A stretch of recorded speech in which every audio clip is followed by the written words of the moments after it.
السلام علیکم ورحمۃ اللہ وبرکاتہ۔ الحمد للہ رب العالمین والعاقبۃ للمتقین والصلاة والسلام علی سید الانبیاء والمرسلین نبینا محمد وعلی آلہ وصحبہ ومن تبعہم بإحسان الی یوم الدین، لا حول ولا قوة الا باللہ۔ مسند احمد میں سیدنا ابوذر غفاری رضی اللہ تعالی عنہ کی روایت ہے کہ پیارے پیغمبر جناب محمد رسول اللہ صلی اللہ تعالی علیہ وآلہ وسلم نے انہیں 7 باتوں کی تلقین فرمائی۔ ایک بات پہلے گزر چکی ہے کہ کثرت کے ساتھ لا حول ولا قوت الا باللہ پڑھا کریں۔ باقی 6 باتیں وہ بھی انتہائی اہمیت کی حامل ہیں۔ فرماتے ہیں کہ امرنی بحب المساکین والذنوب منہم، رسول اللہ صلی اللہ علیہ وسلم نے مجھے مساکین سے محبت کرنے اور ان کے قریب رہنے کا حکم دیا ہے۔ مسکین وہ ہوتا ہے کہ جس کی ضروریات زندگی پوری نہ ہو، کماتا ہو، کوئی روزگار اس کا ہو، لیکن یہ ہے کہ جو اس کی ضروریات ہیں وہ پوری نہ ہو، جو اس کی آمدنی ہے وہ اس کی گزر بسر کے لیے ناکافی ہو، تو ایسے لوگوں سے محبت کرنا اور ایسے لوگوں کے قریب رہنا آپ نے اس کا حکم ارشاد فرمایا ہے۔ اصل میں بات یہ ہے کہ چونکہ یہ معاشرے میں کمزور لوگ ہوتے ہیں،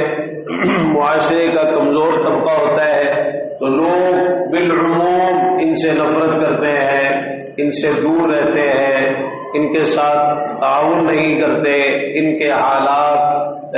کی دیکھ بھال نہیں کرتے اور نہ ان کے دکھ درد میں ان کے ساتھ شریک ہوتے ہیں۔ تو رسول اللہ صلی اللہ علیہ وسلم نے یہ تعلیم دی ہے، اور خود آپ بھی بہت زیادہ مساکین سے محبت فرمایا کرتے تھے، بلکہ آپ نے تو یہ دعا کی اللہم احینی مسکینا وامتنی مسکینا واحشرنی فی زمرۃ المساکین، یا اللہ مسکینی ہی کی حالت میں زندہ رکھنا، اسی حالت میں فوت کرنا، اور مساکین کی جماعت میں مجھے اٹھانا۔ تو فرمایا کہ آپ نے مجھے یہ حکم دیا ہے، مساکین سے محبت کرنی ہے اور ان کے قریب رہنا ہے۔ اور دوسری بات وَأَمَرَنِي أَنْ أَنظُرَ إِلَى مَنْ هُوَ دُونِي وَلَا أَنظُرَ إِلَى مَنْ هُوَ فَوْقِي، آپ نے مجھے یہ حکم دیا ہے کہ میں اپنے سے نیچے دیکھوں، اپنے سے اوپر نہ دیکھوں، ان لوگوں کو نہ دیکھوں جو مجھ سے اوپر ہیں، یعنی دنیا کے اعتبار سے، مال و دولت میں، ان چیزوں میں، دنیا کی چیزوں میں اپنے سے اوپر والوں کو نہ دیکھوں بلکہ اپنے سے کمتر والوں کو دیکھوں۔ اور اس کی وجہ بھی آپ نے ایک حدیث میں بیان فرمائی فَهُوَ أَجْدَرُ أَلَّا تَزْدَرُوا نِعْمَةَ اللَّهِ عَلَيْكُمْ، کہ اس طرح زیادہ لائق ہے کہ اللہ نے تم پر جو نعمتیں کی ہیں تمہیں ان نعمتوں کی قدر آئے گی، تم ناقدری اور ناشکری نہیں کرو گے، تمہیں احساس ہوگا کہ اللہ نے تمہیں کس قدر نوازا ہے جب تم اپنے سے نیچے والوں کو دیکھو گے۔ اس کے بعد فرماتے ہیں وَأَمَرَنِي أَنْ أَصِلَ الرَّحِمَ وَإِنْ أَدْبَرَتْ، آپ نے مجھے یہ حکم دیا ہے کہ میں صلہ رحمی کروں اگرچہ وہ رشتہ داری منہ ہی کیوں نہ موڑے، یعنی دوسری طرف سے قطع رحمی ہی کیوں نہ ہو رہی ہو، قطع تعلقی ہی کیوں نہ ہو رہی ہو، لیکن میں صلہ رحمی کروں، رشتہ داری کو ملاؤں، رشتہ داروں کے ساتھ اچھا برتاؤ اور اچھا سلوک کروں۔ یہ بھی ایک بڑی اہم آپ کی ہدایت ہے کہ یہ رشتے ناطے اللہ تعالیٰ نے بنائے، اب ان رشتوں کو پورا کرنا اور ان رشتوں کی خاطر قربانیاں دینا، تو آپ نے اس کی تعلیم ارشاد فرمائی ہے۔ فرمایا وَأَمَرَنِي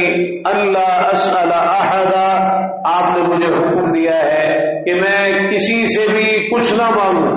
آپ نے مجھے حکم دیا ہے مخلوق میں سے کبھی بھی کسی کے آگے ہاتھ نہ پھیلاؤں، کسی سے سوال نہ کروں، کسی سے کچھ نہ مانگوں۔ مطلب یہ ہے کہ جب بھی مانگنا ہے اللہ سے مانگنا ہے، کوئی بھی پریشانی، کوئی بھی مسئلہ آئے تو اسے اللہ کے سامنے رکھنا ہے، نہ یہ کہ لوگوں سے مانگا جائے۔ اور یہ چیز صحابہ کرام رضی اللہ عنہم میں اتنی زیادہ تھی،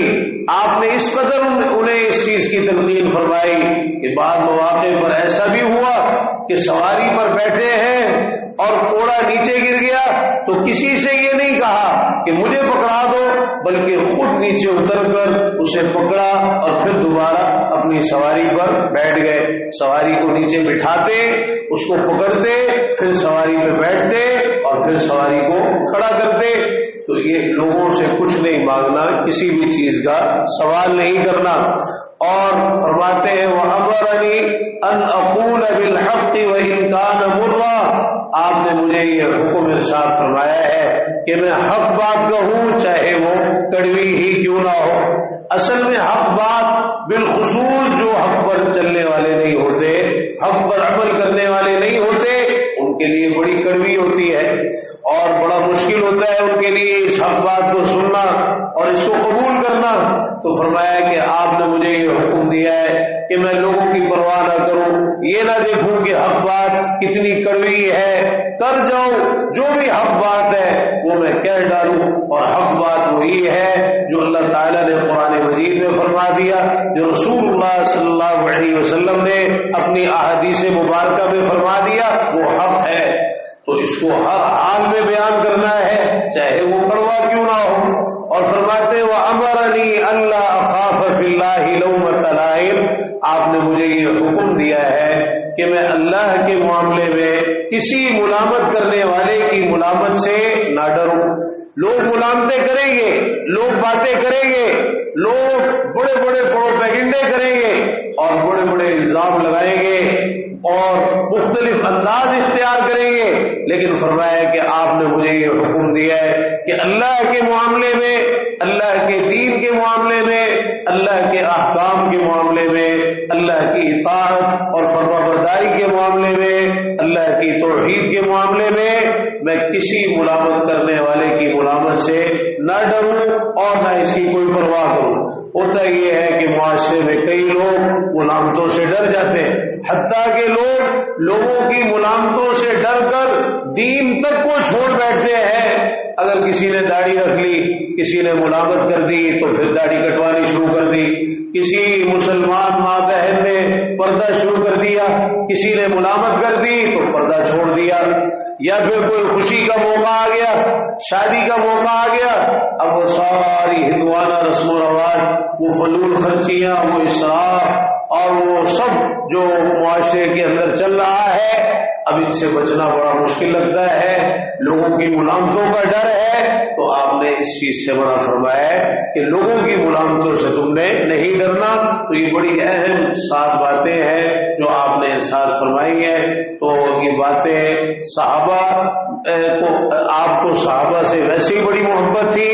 اور پھر صحابہ میں بھی بعض صحابہ ایسے ہیں جن کا آپ کے ساتھ ایک بڑا قریبی اور خصوصی تعلق تھا، انہی میں سیدنا ابوذر رضی اللہ تعالی عنہ بھی ہے۔ وہ زیادہ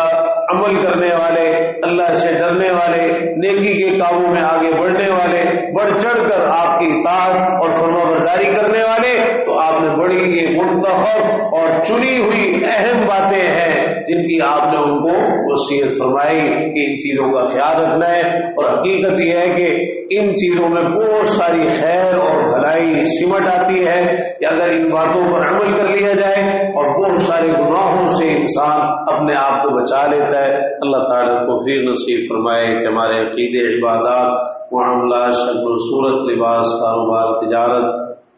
چلنا پھرنا، اٹھنا بیٹھنا، سونا جاگنا، اخلاق، گفتار، کردار، خوشی اور غمی کے تمام امور سب کچھ پیارے پیغمبر جناب محمد رسول اللہ صلی اللہ تعالی علیہ وآلہ وسلم کے طریقے کے مطابق ہونا چاہیے۔ ربنا آتنا فی الدنیا حسنة وفی الآخرة حسنة وقنا عذاب النار۔ ربنا ظلمنا انفسنا وإن لم تغفر لنا وترحمنا لنكونن من الخاسرين۔ اللهم اشفنا واشف مرضانا ومرضى المسلمين۔ ربنا اغفر لنا ولإخواننا الذين سبقونا بالإيمان ولا تجعل في قلوبنا غلا للذين آمنوا ربنا إنك رؤوف رحيم۔ اللهم اكفنا بحلالك عن حرامك وأغننا بفضلك عمن سواك يا حي يا قيوم برحمتك نستغيث يا مقلب القلوب ثبت قلوبنا على دينك۔ اللهم صرف القلوب، صرف قلوبنا على طاعتك اللهم اكفنا شر الأشرار وكيد الفجار ومن كل طارق يطرق إلا طارقا يطرق بخير يا رحمن رب ارحمهما كما ربياني صغيرا ربنا هب لنا من أزواجنا وذرياتنا قرة أعين واجعلنا للمتقين إماما رب اغفر وارحم وأنت خير الراحمين ربنا تقبل منا إنك أنت السميع العليم وتب علينا إنك أنت التواب الرحيم وصل اللهم تعالى على نبينا محمد وعلى آله وصحبه أجمعين سبحانك اللهم وبحمدك أشهد أن لا إله إلا أنت أستغفرك وأتوب إليك والسلام عليكم ورحمة الله وبركاته.